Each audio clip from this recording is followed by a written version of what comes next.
Hi అండి, ఈరోజు సోమవారము నేను గుడిమల్లం టెంపుల్కి వచ్చేసాను. ఇది మన తిరుపతిలోనే ఉంది. ఈ తిరుపతిలో ఉన్నటువంటి ఈ గుడిమల్లానికి బైపాస్ నుంచి 2 దారులు ఉన్నాయి. ఒకటి పుత్తూరు నుంచి వెళ్ళొచ్చు, లేదా రేణిగుంట ఎయిర్పోర్ట్కి వెళ్ళే దారిలో వడమలపేట దగ్గర నుంచి క్రాస్ తీసుకొని వెళ్ళొచ్చు. నేను పుత్తూరు రూట్ నుంచి వచ్చాను. అక్కడికి కూడా దారి నాకు తెలియదు, చాలా మందిని అడిగి టెంపుల్కి వచ్చాను. మొత్తానికైతే టెంపుల్కి వచ్చేసాను. ఈ టెంపుల్ యొక్క ప్రాముఖ్యత ఏంటంటే భారతదేశంలోని మొట్టమొదటి శివాలయం అన్నమాట. అలాగే ఇక్కడ మనకి బ్రహ్మ, విష్ణు, మహేశ్వరులు అంటే సృష్టి, స్థితి, లయకారులు ముగ్గురు కలిసి మనకు దర్శనమిస్తారు ఈ శివాలయంలో ఉన్నటువంటి శివలింగము. ఇందులో బ్రహ్మదేవుడు అండ్ విష్ణు అవతారాల్లో ఒకటైనటువంటి పరశురామేశ్వర అవతారం అండ్ పురుషలింగ అవతారంలో ఉన్నటువంటి శివుడు ముగ్గురు కలిపి మనకు దర్శనమిస్తారు. అందుకని ఈ శివాలయానికి శ్రీ పరశురామేశ్వర స్వామి వారి దేవాలయం అని పేరు. అలాగే ఈ టెంపుల్లో ఉన్నటువంటి శివలింగం లోపలికి అంటే పల్లంగా అంటే గుంతలాగా ఒక ఆకారం ఉంటుంది. ఇలా మనం ఎక్కడ చూసుండము, ఈ గుడిలో ఉంటుంది.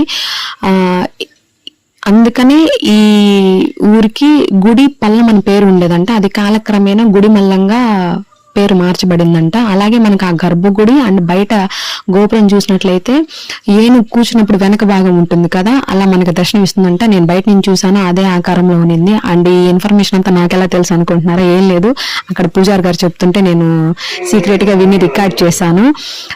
అక్కడ phone not allowed, photos, videos, అందుకే తెలియకుండా రికార్డ్ చేశాను. ఏదో కొంచెం ఇన్ఫర్మేషన్ మీకు యూజ్ అవుతుందని.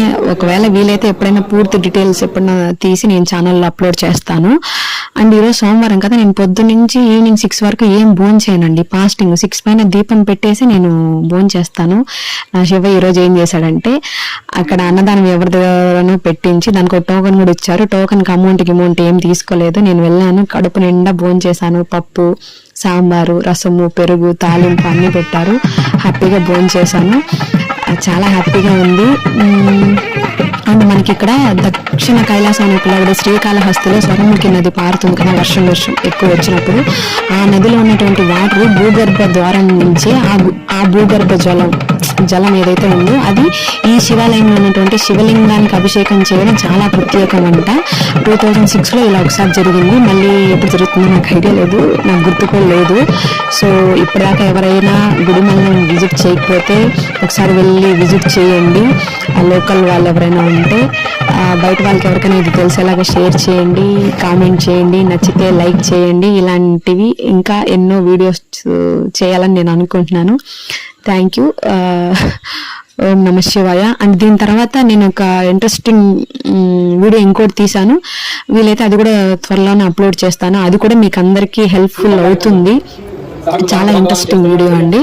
సో తప్పకుండా చూసేయండి.